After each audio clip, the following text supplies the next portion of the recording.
অনুষ্ঠান বাড়ির স্বাদে বাড়িতেই কিভাবে খুব সহজেই ডাব চিংড়ি বানিয়ে নেওয়া যায় সেটারই রেসিপি আজকে শেয়ার করব। হাতের কাছে থাকা একদম কম উপকরণ দিয়ে এটি বানানো যায়। তো চলুন দেখে নেওয়া যাক কিভাবে আমি ডাব চিংড়িটা বানিয়েছি। এটি খেতেও যেমন সুস্বাদু, দেখতেও অসাধারণ হয়েছে। তো প্রথমেই কিছু সর্ষে আর পোস্ত আর সাথে কাঁচা লঙ্কা নিয়ে নেব। ডাবের জল আর শাঁসটা আমি আলাদা করে নিয়েছি। এবার লাগছে কিছু টুকরো করা পেঁয়াজ, রসুন আর আদা। এই সমস্ত কিছুই আমি মিক্সির জারের মধ্যে নিয়ে নেব। নিয়ে একটা ফাইন পেস্ট বানিয়ে নেব। কোনো জল ইউজ করব না, বাটার জন্য আমি ডাবের জলটাই দেব। চিংড়ি মাছটা আমি নুন হলুদ দিয়ে ভেজে নিচ্ছি।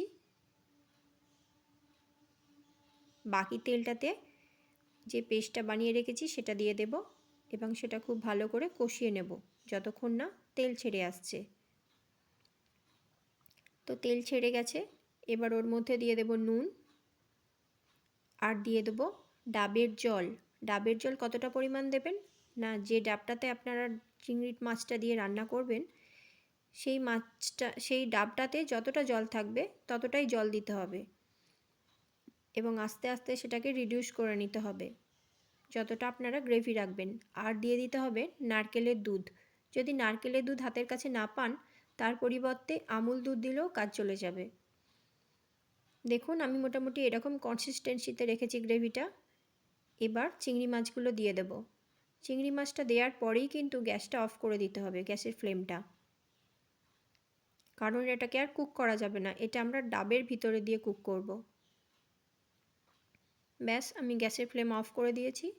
এবার এটাকে ডাবের ভিতরে নিয়ে নেব।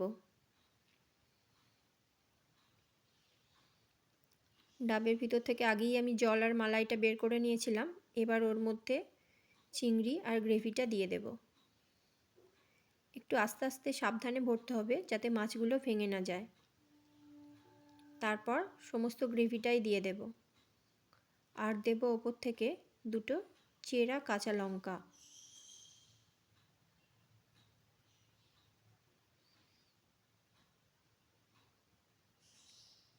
ব্যাস, এবার একটা আটার ডো বানাবো, বানিয়ে মুখটা সিল করে দেব ঠিক এইভাবে, যেরকমভাবে আমি দেখিয়ে দিচ্ছি।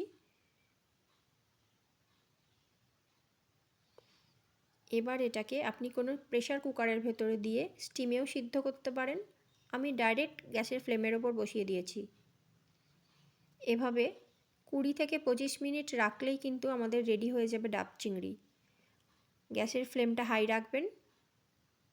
দেখবেন এইভাবে তলা থেকে ক্রমশ ডাবটা পুড়তে শুরু করেছে। এতে ভয় পাবার কিছু নেই। তারপর দেখবেন সাইড দিয়ে গ্রেভিটা আস্তে আস্তে বেরিয়ে আসছে।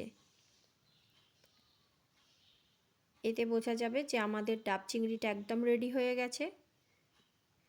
ডাবটা পুড়ে একদম কালো হয়ে গেছে। তো দেখুন ডাব চিংড়ি আমাদের রেডি। খুব সাবধানে খুলবেন কারণ প্রচণ্ড গরম থাকবে। ভালো লাগলে লাইক, শেয়ার, কমেন্ট করবেন। Thank you.